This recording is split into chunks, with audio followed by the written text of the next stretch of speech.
4h54, hora de Brasília, confirmada a morte, Hospital Santa Ana, na cidade de Santana de Parnaíba, na Grande São Paulo. A morte, agora há pouco, de Oscar Schmidt, um dos maiores nomes da história do basquete nacional. Oscar tinha 68 anos, foi uma lenda mundial do basquete, dono de um estilo revolucionário, ajudou a transformar o jogo ao priorizar os arremessos de 3 pontos. Se tornou um dos maiores pontuadores da história do basquete, além de maior cestinha da história dos Jogos Olímpicos. Com a seleção brasileira, Oscar marcou época, a vitória sobre os Estados Unidos, a medalha de ouro no Pan-Americano de 1987, entraram para a história do esporte.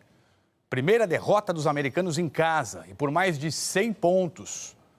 Oscar foi ídolo dentro e fora das quadras. Ganhou o apelido de Mão Santa pela precisão nos arremessos e por fazer toda a diferença em jogos decisivos. Oscar Schmidt nasceu em Natal, no Rio Grande do Norte, e construiu uma carreira vitoriosa em clubes dentro e fora do país. E, claro, na seleção brasileira, vestindo a camisa da seleção. Desde 2011, ele enfrentava um câncer no cérebro. A causa da morte ainda não foi divulgada. O que nós sabemos é que o Oscar foi levado para esse hospital em Santana de Parnaíba hoje pela manhã, acionado aí pela família numa ambulância. Esse hospital é o mais próximo da casa dele. O Oscar morava em Alphaville, uma área residencial, e foi para esse hospital em Santana de Parnaíba, que fica próximo à residência na Grande São Paulo também.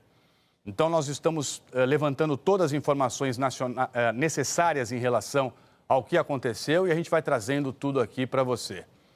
Eu vou conversar agora com o repórter Felipe Brizola. O Felipe está em São Paulo, na capital paulista.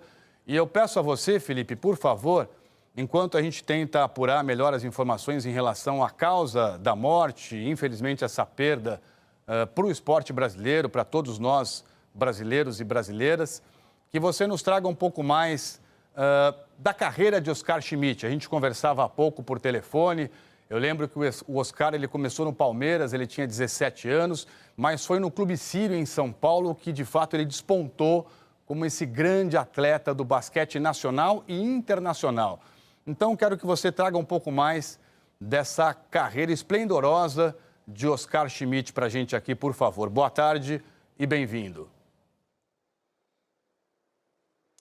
Tudo bem, Tralli? Um abraço para você. Uma carreira fenomenal, de muito sucesso, longa e que, como você bem falou, começa para valer mais aqui em São Paulo, né? O Oscar é de Natal, ele tem uma passagem por Brasília, mas é no Palmeiras, em 1975, que ele começa a carreira dele para valer, já jogando muito bem, com uma qualidade técnica impressionante, um cestinha nato, né? Um jogador com muita capacidade de pontuar.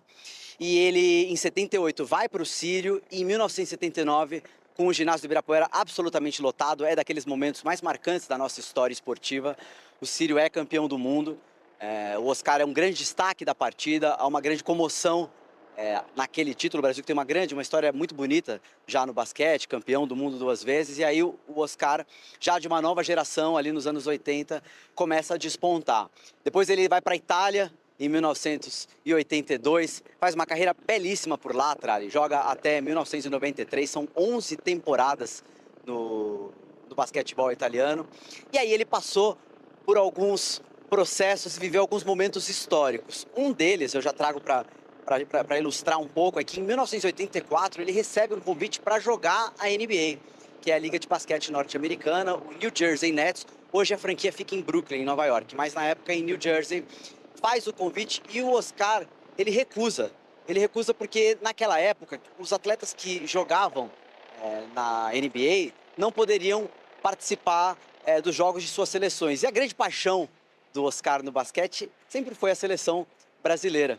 E aí ele recusa em 1984 e é quando, 3 anos depois, jogando pela seleção, nos Jogos Pan-Americanos de Indianápolis, em 87, ele tem essa vitória que você citou, o Brasil, numa grande atuação dele. O Brasil vence a seleção norte-americana, que vinha de um grande período de invencibilidade, na casa deles, num momento tão marcante, Tralli, porque no ano seguinte, nos Jogos Olímpicos, quando a seleção norte-americana perde os Jogos Olímpicos para a seleção da Rússia, eles entendem que eles precisavam mudar essa regra e a NBA passa a aceitar os profissionais